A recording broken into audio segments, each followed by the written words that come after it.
bilasizmi, hozirgi kunda oyoq og'riqlari bilan bemorlar juda ham ko'p. Oyog'i og'rig'iga shikoyat qilishi va ko'p holatlarda bu og'riqlar beldan kelayotgan va 95% holatlarda buni asosiy sababi noto'g'ri tashxis qo'yilgan. Ya'ni boshidan bosh noto'g'ri tashxis qo'yilib, shu tashxis asosida bemorlarni davolashayotgani. Nega bu og'riqlar paydo bo'ladi? Nega ko'pchilik xato qiladi va bu og'riqlardan qanday qutulish kerak? Bu haqida batafsil bugungi videoda ko'rib chiqamiz siz bilan. Bugun biz siz bilan bu masalani yechimini butun dunyo ortopedlari tan olgan asosga ega ma'lumotlar bilan ko'rib chiqamiz.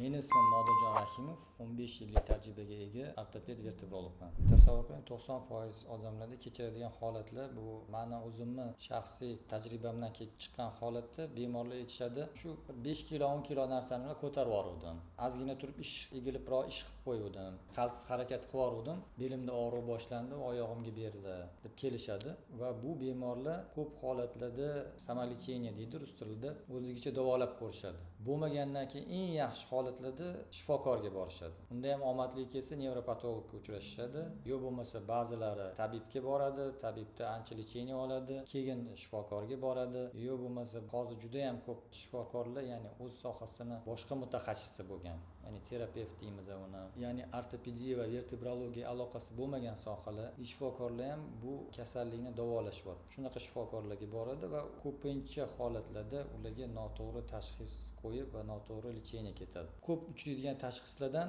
bu eskidan bot deyishardi. Bot qo'zg'ab qopti deyishadi. Даже ba'zi shifokorlarda ham uni ishiyaz deb yozishadi. Yo'q, noksimon mushak, ya'ni grushevidniy mышца siqib qoldi deyishadi. Tabiblarda umuman hech qanaqa tashxis qo'ymagan holatda faqat simptomatikani, lecheniyani boshlab borishadi. Ya'ni og'riqni davolashni boshlab borishadi. Bu juda ham noto'g'ri holat. Chunki oldin lecheniyalar qilib ko'rishadi, har xil joylarga borishadi, keyin oxir oqibat aylanib kelib, keyin to'g'ri yo'lga tushishadi.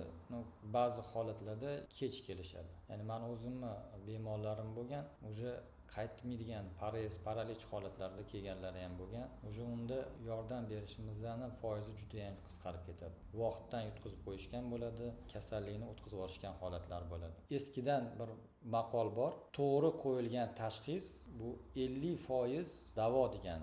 Juda ko'p holatlarda tashxis qo'yilmaydi yoki u tashxis noto'g'ri qo'yiladi va asosiy kasallik qolib ketib, shikoyatni davolashga o'tib ketishadi. Bu bemorlarga biz birinchi aytadigan maslahatimiz, ya'ni avvalo to'g'ri tashxis qo'yib, keyin davolash. Ya'ni boyagi yuqorida aytib o'tgan tashxislarni ba'zisi, ya'ni noksimon mushakni qisib qolishi deymiz, grushevidniy mышца. U holat bo'ladi, yo'q demaymiz. Bu hatto chet el maqolalarida ham bor. Lekin buni foiz darajasida olib qaraganingizda maksimum 5% larda uchraydi bu xastalik. Ya'ni bu kasallikning asosiy sababi, ya'ni boshqa yo'lda. Bu og'riqlar aslida qayerdan keladi?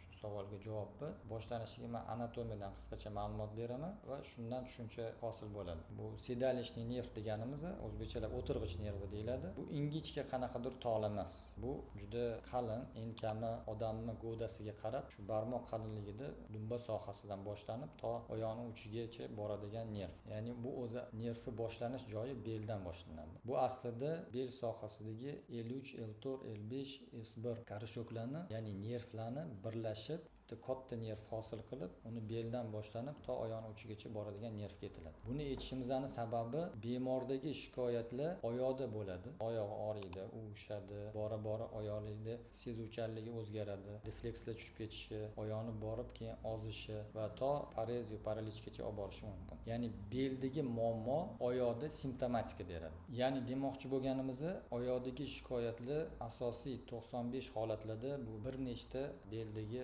xasta ya'ni muammolar sababli kelib chiqishi mumkin. U grija ko'rinishida bo'ladimi, listes ko'rinishida bo'ladimi, yo bo'lmasa stenoz ko'rinishida bo'ladimi, yo boshqa holatlarda ham uchraydi. Ya'ni shundan kelib chiqqan holatda bu grushevidniy, ya'ni mushak qisib qolishidan emas va boshqa bu yuqorida aytgan tashxislar emas, bu aynan radikulopatiya. Buni mutaxassis sizga ajratib beradi. Misol tariqasida soddaroq qilib tushuntirishga harakat qilaman. Masalan, xonada chiroq o'chib qoldi. Chiroq o'chib qolishining sababi ko'p bo'ladi. Eng oson sababi lampochka lampochka kuydi deb o'ylaysiz, lampochkani almashtirasiz, yangi lampochka qo'yasiz, yonmaydi. Включателni tekshirasiz, qarasiz, u yerda ham hammasi to'g'ri, yonmayapti baribir. Chuqurroq tekshirsangiz, asosiy shitda qanaqadir muammo bo'lgan, buzilgan va sizni bu yerda lampochkani almashtirasizmi, включателni to'g'irlaysizmi, foydasi yo'q. To u shitni to'g'irlamagunizcha. Men bemorlarimga ba'zan shu misolni ishlataman. Bel bu shit deb oladigan bo'lsak, oyoq bu xonadagi chiroq. Ya'ni oyoqda muammo bo'ldimi, faqat oyoqdan qidirish kerak degani emas bu. Ya'ni muammo umuman siz o'ylamagan boshqa joyda bo'lishi mumkin. O'shaning uchun mutaxassisga murojaat qilib, to'g'ri tashxis qilib, diagnostika qilib, keyin lecheniyaga o'tish kerak.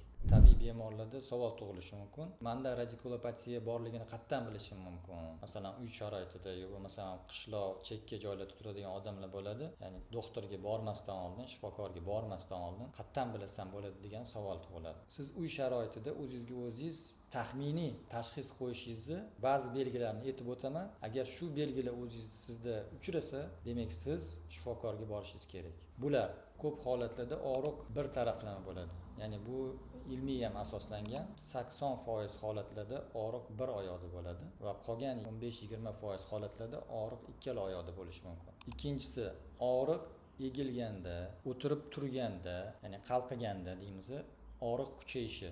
Uchinchisi, o'tkir holatlarda og'riq shiddatli bo'ladi, ya'ni tok urgandek og'riq beradi. To'rtinchisi, ba'zi bemorlarda oyoqda uvishish, jimirlash, xuddi chumol yurgandek bo'ladi deydi. Agar sizda shu belgilar bo'lsa, kuzatilsa, unda katta ehtimol bilan sizda muammo umurtqa sohasida va sizga mutaxassis shifokor ko'rigidan o'tishingizni tavsiya qilardim. Aslida nima qilish kerak?